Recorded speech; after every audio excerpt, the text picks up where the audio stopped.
की एखादा अपघात झाला किंवा एखादी बोट बुडाली, त्या बोटीमधल्या लोकांना ज्या वेळेला असं कळतं की आता मरण अटळ आहे, त्यावेळेला पहिली रिॲक्शन म्हणजे आता बुडणार म्हणल्यावर पुढच्याला मिठी मारतो माणूस. मी एकटा का बुडू, ही त्याच्या मागची भावना असते. मला असं वाटलंय की दोघं भाऊ मी एकटा का बुडू म्हणून एकत्र आले.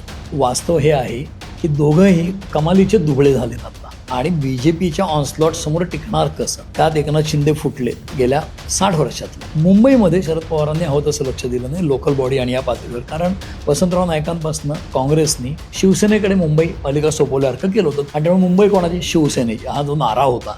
ठीक आहे, म्हणजे ते आहे. आजही 2, 3, 4 पिढ्या आहेत की ज्यांना आज मुंबईतलं अस्तित्व आहे ते बाळासाहेबांमुळे. ती वस्तुस्थितीच आहे. बाळासाहेब होते म्हणून 93च्या दंग्यांनंतर, बॉम्बलास्टनंतर मुंबई वाचली, याचे हजारो दाखले लोक देतात. आणि अक्षरशः रक्ताच्या थेंबामध्ये शिवसेना भिनली आहे असे कट्टर शिवसैनिक मुंबईत आहेत, आज मोठ्या प्रमाणावर आहे. पण असं जरी असलं सगळं तरी मुळामध्ये तुम्हाला काम करावं लागतं ना.